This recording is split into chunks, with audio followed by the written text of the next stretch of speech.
तो आरक्षण उसके लिए है ही नहीं। मतलब पेट दर्द में आप माथा दर्द का बीमारी दवा चला दीजिएगा, किसी को बुखार है कैंसर की दवा दे दीजिएगा, ये तो लगभग उसी तरह से है। और आरक्षण यहाँ का, हम तो सब जगह आरक्षण देने के लिए तैयार हैं। हम लोग अपने माथे पर देश का दलित समाज पैखाना उठाता है, उसमें ले जाए आरक्षण। हम लोग तो दरिया दिल है, उसमें 10 के बदले 20% दे देंगे आरक्षण। हम लोग सीवर की सफाई करते हैं, गटर साफ करते हैं, उसमें ले जाए आरक्षण। हम लोग मूछ रखते हैं तो पिटाई की जाती है हमारी, उस पिटाई में भी आरक्षण ले जाएं। हम घोड़ी पर हमें नहीं चढ़ने दिया जाता है, तो 10 में से 2 ब्राह्मण घोड़ी पे चढ़ के न जाए, और चढ़े तो 2% ब्राह्मणों की पिटाई हो, उसमें भी ले जाए आरक्षण। आइए, यह आरक्षण बचाने की लड़ाई है, देश बचाने की लड़ाई है, बाबा साहब के मिशन को बचाने की लड़ाई है। अगर साथ मिलकर नहीं लड़े तो EWS का कोटा इन्होंने 10% किया है, उसको 100% भी ये कर सकते हैं। हमारी चुप्पी बहुत खतरनाक होने वाली है, इसलिए इस चुप्पी को तोड़ने के लिए हमने 28 नवंबर 2022 को दिल्ली के रामलीला मैदान में रैली का आह्वान किया। सर 7 नवंबर को जजमेंट आया है सुप्रीम कोर्ट की संविधान पीठ का, जिसमें EWS को जो है सही ठहराया गया है, जो आर्थिक रूप से आरक्षण है उसको सही ठहराया गया है, क्या कहेंगे? हम इस फैसले को नहीं मानते हैं, क्योंकि जो जजों का पूरा पैनल है 5 जजों का, जिसमें 4 ब्राह्मण है 1 बनिया है, हम उस पैनल को मानते ही नहीं। क्योंकि जो नियम कहता है उस नियम के अनुसार सबसे पहले कि जज के किसी परिजन को, किसी रिश्तेदार को किसी जजमेंट का फैसला नहीं मिलना चाहिए, लेकिन इस जजमेंट का फैसला 5 जज लिख के दें कि सवर्ण आरक्षण का फैसला उनके रिश्तेदारों को, उनके परिवार वालों को, उनके जानने वालों को नहीं मिलेगा। तो ये जजमेंट ही बेमानी है, पूरा जजमेंट पे क्वेश्चन मार्क है बड़ा जैसा। सर ये जो जजमेंट आया है, आप सोचिए एक सवर्ण जज, 5 सवर्ण जज मिलके सवर्ण आरक्षण पर डिसीजन दे रहे हैं, इससे बड़ा दुर्भाग्य क्या होगा? और उस जजमेंट को हम कैसे एक्सेप्ट करें? हम उस जजमेंट को नहीं मानते हैं, ये बेईमानी वाला जजमेंट है। हमारा मानना है कि जो कोर्ट है उसने अपना जातिवादी अप्रोच जाहिर किया, जातिवादी रुख दिखाया।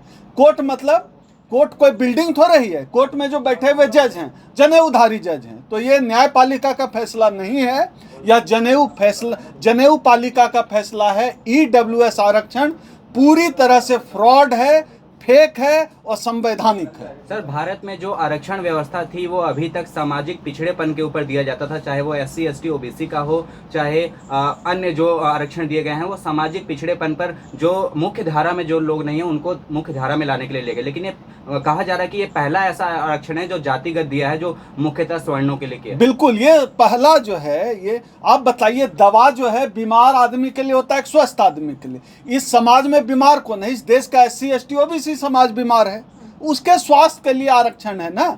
आरक्षण कोई आर्थिक सुधार का कार्यक्रम है क्या? आर्थिक सुधार चाहिए तो जाइए मनरेगा की लाइन में लग जाइए, उस तरह के और ढेर सारे आर्थिक सुधार के कार्यक्रम हैं, उन आर्थिक सुधार के कार्यक्रमों का लाभ लीजिए।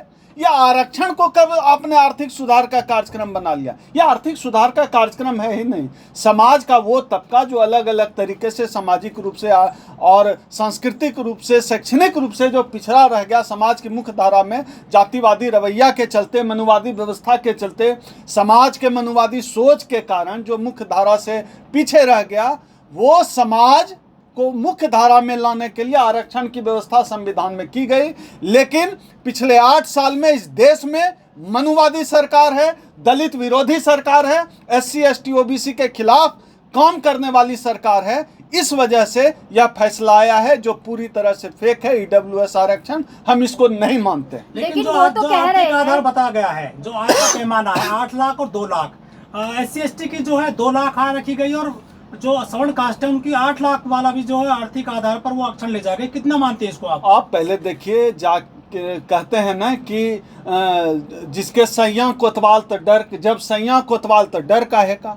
अब इस जो सुप्रीम कोर्ट में बैठे हुए लोग हैं, सरकार में उनके लोग हैं, हर जगह मनुवादियों का ताता है, कुछ भी वो फिक्स कर दें, कोई भी क्राइटेरिया फिक्स कर लें। और ये जो रखा गया है, कौन नहीं जानता है ब्लॉक लेवल पे, तहसील लेवल पे सर्टिफिकेट कैसे बनते हैं? सारे जनेऊधारी लोग BDO SDO DM बन के बैठे हुए हैं।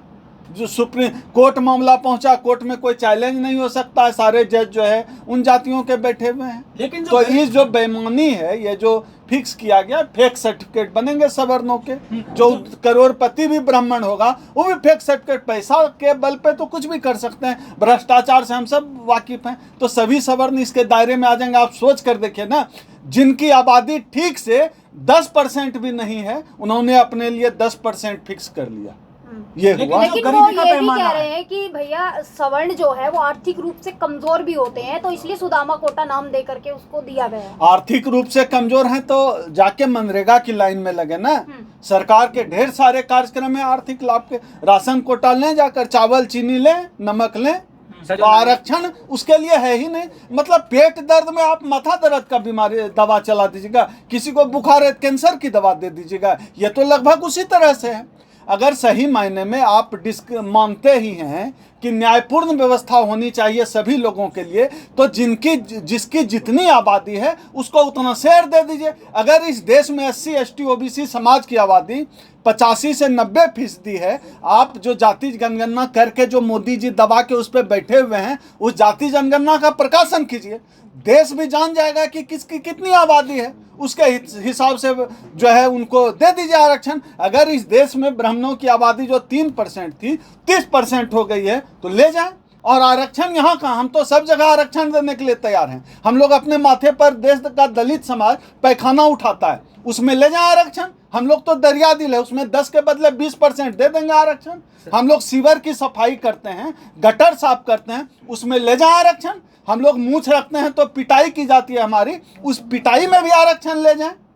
हम घोड़ी पर हमें नहीं चढ़ने दिया जाता है, तो 10 में से 2 ब्राह्मण घोड़ी पे चढ़ के न जाए, और चढ़े तो 2% ब्राह्मणों की पिटाई हो, उसमें भी ले जाए आरक्षण। 10% के बदले 50% ले जाए। भैया सब जगह बराबरी पे बात करो। और जो मंदिरों में, जो पद्माभम मंदिर से लेकर तमाम जो मंदिरों में, हिंदू धर्म के मंदिरों में जो आता है, धन की जो वर्षा होती है, उसमें भी हमारा कोटा दो। तो सब जगह आरक्षण मतलब बराबरी का हिस्सा, जिसकी जितनी आबादी है उस हिसाब से परसेंटेज दो। सीधी सी छोटी सी बात है। जस्टिस JB पारदीवाला उन्होंने कमेंट किया है कि आरक्षण 10 साल के लिए जो है ये प्रावधान था, अभी कब तक ये अब देखिए, इन जो है इन मूर्खों को कौन समझाए। तो कॉलेजियम से बने हुए जज हैं, इनको पता नहीं है कि जिस 10 साल के आरक्षण की बात कर रहे हैं वो राजनीतिक आरक्षण की बात थी। अब जज बन गए हैं और ऐसे लोग फैसला दे रहे हैं, और ऐसे जजों को हम लोग इतना बड़ा मुंह खोल के देख रहे हैं कि हम लोगों के हक में फैसला होगा। भाई वहाँ SC ST OBC का जज नहीं है, हमें जज चाहिए। हमारी मांग क्या है? हमें वाइस चांसलर चाहिए, हमें जज चाहिए, हमें CO चाहिए, हमें TV में एंकर चाहिए, हमें संपादक चाहिए, हमारे प्रोफेसर होने चाहिए, लेक्चरर होने चाहिए, सेक्रेटरी होने चाहिए, संयुक्त सचिव होने चाहिए, जो देश चलाते हैं। हमारी वो मांग है, हमें वो चाहिए। 1992 का जो इंदिरा साहनी का केस है, जिसमें 50% की बैरियर तय की गई थी आरक्षण के लिए, उस बैरियर को अब तोड़ दिया गया है। सर क्या कहेंगे? देखिए क्या है, अब कोर्ट का क्या है, इस देश की जो ब्राह्मण पालिका है, जनेऊ पालिका है, जिसको लोग न्याय पालिका के नाम से जानते हैं, वो कानून को ताखे पर रखकर मनुस्मृति के हिसाब से देश चला रहा है। जब OBC का कोटा बढ़ाने की बात होती थी, तब जो है इंदिरा साहनी जजमेंट का हवाला देकर कहा सीलिंग कर दी गई 50% पे, और जब सवर्णों को आरक्षण देना हुआ तो ये जो है तोड़ दिया गया। इन्हीं सब चीज़ों के खिलाफ ये सब जो डिस्क्रिमिनेशन चल रहा है, हम लोगों ने अपील की है कि पूरे देश के लोग 28 नवंबर 2022 को दिल्ली के रामलीला मैदान पहुंचें। ये जो तमाम तरह के डिस्क्रिमिनेशन है, हमारे आरक्षण पर हमला हो रहा है, निजीकरण हो रहा है, EWS कोटा लाया जा रहा है, जाति जनगणना का प्रकाशन नहीं हो रहा है, EVM की बेईमानी चल रही है, इन सब के खिलाफ हमने अपील की है कि देश भर के SC ST समाज आ जाओ। ये आखिरी लड़ाई है, याचना नहीं, रण का समय है, संघर्ष का समय है। इस रैली में हम लोग, रामलीला मैदान में हम लोगों ने देश के तमाम जितने भी SC ST OBC के संगठन हैं, सामाजिक संगठन हैं, जो बाबा साहब को मानने वाले लोग हैं, जो समतामूलक समाज बनाना चाहते हैं, संविधान बचाना चाहते हैं, उन सब से अपील है, आइए इस रैली का हिस्सा बनिए, क्योंकि अभी नहीं तो कभी नहीं। और जो भी साथी इस रैली से जुड़ना चाहते हैं, मैं नंबर बोल दे रहा हूँ 87893255 9695। इस नंबर पर आप व्हाट्सएप के जरिए सीधे मुझसे संपर्क कर सकते हैं। आइए, यह आरक्षण बचाने की लड़ाई है, देश बचाने की लड़ाई है, बाबा साहब के मिशन को बचाने की लड़ाई है। अगर साथ मिलकर नहीं लड़े तो जो EWS का कोटा इन्होंने 10% किया है, उसको 100% भी ये कर सकते हैं। हमारी चुप्पी बहुत खतरनाक होने वाली है, इसलिए इस चुप्पी को तोड़ने के लिए हमने 28 नवंबर 2022 को दिल्ली के रामलीला मैदान में रैली का आह्वान किया। ओबीसी समाज जिसकी हकमारी हो रही है, अगर नहीं जगेगा, ओबीसी समाज की आबादी बढ़ी है, इसलिए तो जाति जनगणना प्रकाशन करने की मांग कर रहे हैं। ओबीसी की आबादी बढ़ी है तो जाति जनगणना का प्रकाशन करो और आबादी के हिसाब से रिजर्वेशन दो। इस मांग के लिए भी हम लोगों को रामलीला मैदान बुला रहे हैं। बहुत ही नैरो मेजोरिटी से जो है ये जजमेंट जो है पास किया गया है, जिसमें भी CJI यूयू ललित है, उन्होंने जो कमेंट किया है कि अगर ये आरक्षण इकोनॉमिक बैकवर्डनेस पे दिया गया है तो उसमें दलितों और ओबीसी को अलग क्यों किया गया, एक्सक्लूड क्यों किया गया है, यहाँ पर सवाल खड़े किए। देखिए क्या है, ये है ही अपने आप में ही ब्राह्मण पालिका है और हम लोगों को तो यकीन ही नहीं, कुछ भी हम मानते ही नहीं है। ये बेईमान जगह है। यहाँ जो लोग जनेऊ पहने उनका सुना जाएगा। EWS पे जातिगत आरक्षण आप दे रहे हैं, कोई SC ST OBC का जज नहीं है, उस जजमेंट को हम कैसे मान लें? और जजमेंट की आलोचना करना कभी भी कंटेम्प्ट ऑफ कोर्ट नहीं होता है। अभी हाल ही में केंद्र सरकार ने एक और वार किया है। इस्लाम और जो क्रिश्चियन है, वो जो दलित आते हैं उनको अनुसूचित जाति का जो दर्जा वो मांग रहे हैं, तो उसका भी विरोध किया है।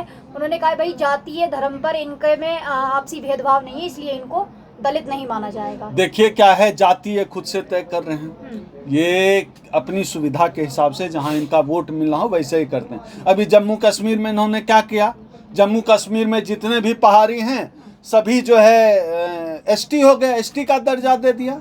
ऐसा थोड़ा ही होता है, उनके साथ छुआछूत थोड़ा ही होता है, दलितों के साथ छुआछूत होता है। अमित शाह जी अभी अनाउंस करके आए हैं। ये पूरी तरह से बेईमान लोग हैं, मनुवादी लोग हैं, वोट के भूखे लोग हैं। वोट के लिए ये कुछ भी कर सकते हैं, जाति को अपने हिसाब से करते हैं। मोदी जी ने क्या किया, घांची जाति OBC में आता था, जब मुख्यमंत्री बने उसको वो पहले जनरल में आता था घांची जाति, और जब CM बने OBC में कर लिया। और प्रधानमंत्री, जिस देश का प्रधानमंत्री, जिस सरकार का प्रधानमंत्री खुद ही बोलता हो कि मैं पिछड़ा का बेटा हूं, उस देश के उनके मानने वालों और उस सरकार के तंत्र से क्या उम्मीद करते हैं? वैसे भी जो पूरा EWS का नाटक है, यह जो कोर्ट होता है, न्यायपालिका होता है, कोई जांच एजेंसी होती है, यह राज सत्ता के इशारों पर काम करती है, हमेशा से होता है। तो राज सत्ता मनुस्मृति को मानने वाली है, मनुवादी व्यवस्था को मानने वाली है, इसलिए जो है आप और कुछ उम्मीद नहीं कर सकते हैं। ये संविधान को तहस नहस करेंगे और संविधान बचाने की आखिरी लड़ाई का आह्वान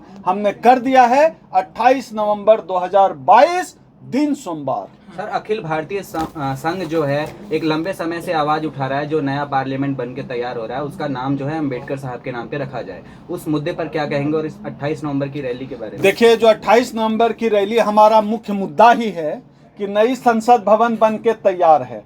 ये लोग, मनुवादी लोग, उस संसद भवन का नाम डॉक्टर अंबेडकर की जगह गोलवलकर के नाम पे कर सकते हैं, ऐसी चर्चा है। गोलवलकर वो व्यक्ति हैं जो कहते थे कि देश में SC ST OBC का राज हो, उससे अच्छा जो है हम अंग्रेजों का गुलाम रहना बेहतर समझेंगे। उस गोलवलकर के नाम पर ये लोग कर सकते हैं। इनके लोगों ने कुछ किया तो है नहीं, माफ़ी मांगी है, SC ST OBC को गाली दिया है, भेदभाव किया है, छुआछूत किया है, इनके पास और कोई विकल्प तो है नहीं।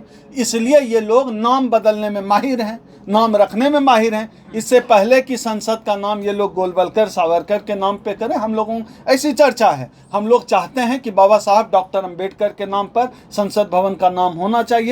और आप तमाम चैनल, सारे बहुजन चैनल के माध्यम से, नेशनल लीडर, जनहित की आवाज़, जन निर्माण भारत, बोल 85, जो तमाम हमारे जो समाज के, बहुजन समाज के जो YouTube चैनल है, इसके माध्यम से हम तमाम दर्शकों से अपील करना चाहते हैं, और इस संसद का नाम बाबा साहब डॉक्टर अंबेडकर के नाम पे कराते हैं और 28 नवंबर 2022 को दिल्ली भरने का काम कर रहे हैं। सर, आप पूरे देश में इस मुद्दे को लेकर आपकी टीम अखिल भारतीय परिसंघ जो है यात्राएं कर रही हैं, जनसभाएं हो रही हैं, क्या प्रतिक्रियाएं मिल रही हैं लोगों? पूरे देश से, पूरे देश का बहुजन समाज बाबा साहब डॉक्टर अंबेडकर के नाम पे है। और हम लोग रामलीला मैदान से जब यह आखिरी लड़ाई का आह्वान कर रहे हैं, तो हम लोग भी देखना चाहते हैं कि कौन वो शक्ति है जो चाहती है कि बाबा साहब डॉक्टर अंबेडकर के नाम पे संसद का नाम नहीं हो। हम लोगों ने अपील कर दी है, सभी लोग आए, अपना झंडा, अपना डंडा, अपना बैनर लेकर आए, इस आवाज़ में सुर से सुर मिलाएं, क्योंकि साथ लड़ेंगे तभी जीतेंगे। बहुजन समाज को एक होकर एक मंच पर